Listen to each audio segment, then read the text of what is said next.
Hello and welcome to my channel, Celebrity Matrix. Today's video is how young CEO finds his maid sleeping in the snow. What he did next will melt your heart. It was late winter in the quiet town of Maplewood. Snow fell softly from the sky, covering rooftops, trees, and sidewalks in thick white blankets. The streets were quiet. Most people were warm inside, sipping hot cocoa by the fire, but not everyone. At the edge of town stood a large, modern house made of glass and steel. It belonged to 24-year-old Ethan Cole, one of the youngest CEOs in the country. He had started a tech company in his dorm room at college, and now it was worth millions. He worked hard, traveled often, and lived a busy life. But lately, something felt empty. Ethan had just returned from a business trip in Tokyo. He was tired, his eyes heavy from lack of sleep. He stepped out of his black car and looked up at his house. Lights were on inside. That was strange. He thought he had turned them off. He walked up the snowy path, his boots crunching in the snow. As he reached the front steps, something caught his eye, a shape, small and still. Under the porch light, half covered in snow, he stepped closer. It was a woman. She was lying on the cold stone, wrapped in a thin coat. Her dark hair was dusted with snow. Her eyes were closed. Her skin was pale, too pale. "Hey," Ethan said, kneeling beside her. "Are you okay?" No answer. He touched her shoulder. She was freezing.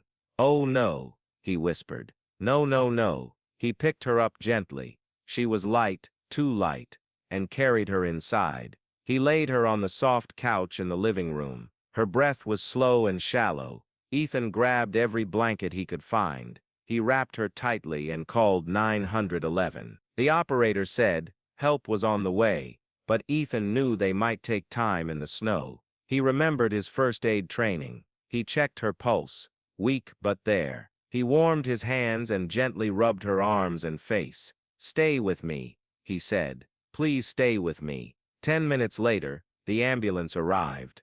Paramedics checked her. "Hypothermia," one said. "She's lucky you found her. Another hour and it could have been too late."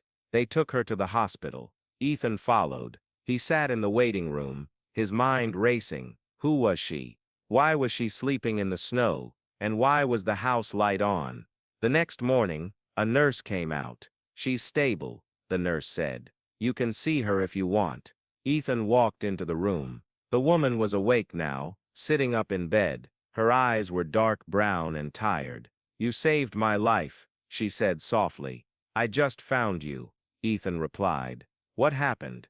Her name was Clara. She was 22. She had been working as a housekeeper for a family in Maplewood, but they had fired her last week. She had no family, no savings. She tried to find another job, but winter made it hard. The shelters were full. "I was cleaning your house," she said. "You hired me through an agency." "I was supposed to come every Tuesday. I was finishing up when I felt so tired. I didn't have anywhere to go. I thought I'd rest on the porch for a few minutes.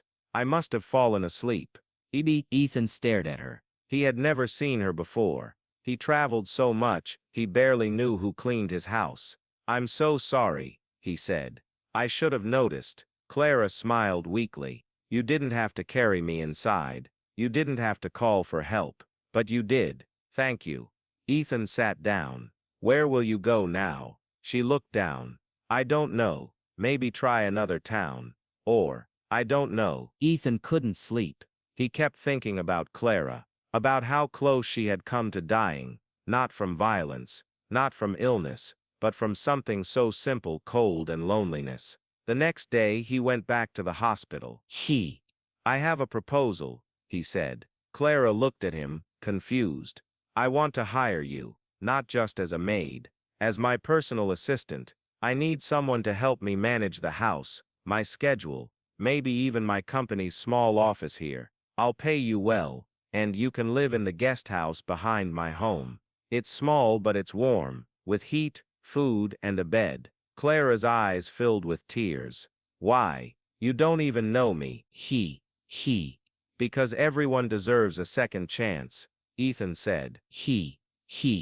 "And I need one too." Clara moved into the guest house a week later. She started working with Ethan. At first it was just cleaning and scheduling, but Ethan saw how smart she was. She organized his files, answered emails, even suggested ideas for his company. One day, she said, "You have all this money but you're always working. When was the last time you just lived?" Ethan laughed. "I don't remember." So they started small. They cooked dinner together. They watched old movies. Clara taught Ethan how to bake bread. Ethan taught Clara how to use coding software. She was quick to learn. Months passed. Clara saved money. He took online classes. She dreamed of opening a small café one day. Ethan noticed a change in himself too. He smiled more. He took weekends off. He started volunteering at a shelter in town. He even donated part of his company's profits to help homeless youth. One snowy evening, they sat by the fireplace. "You know," Clara said, "that night could have ended so differently." Ethan nodded. "But it didn't. I used to think people like you, rich, powerful, didn't care about people like me. And now," she looked at him. "Now, I know that kindness doesn't depend on money. It depends on the heart." Ethan smiled. "You helped me more than I helped you." No, Clara said. "We helped each other." A year later, Clara opened her cafe, Second Cup, right in the center of Maplewood. It wasn't fancy, but it was warm, and it served free hot drinks to anyone who needed one on cold nights. Ethan was there on opening day. He sat at a small table, sipping coffee. A little girl came in, shivering, her shoes wet from snow. Clara saw her, knelt down and said, "Hey, sweetheart, how about a hot chocolate?" The girl nodded. Ethan watched. His eyes got a little wet. That night, he wrote in his journal, "I thought success was money, power, and fame, but I was wrong. Success is giving someone warmth when they're cold. It's seeing a person, not just their situation. It's choosing kindness, even when no one is watching." Clara taught me that. And because of her, I finally feel home. If you enjoyed the video, please don't forget to like, comment and subscribe to our channel. Thank you for watching, and see you on the next video, and bye.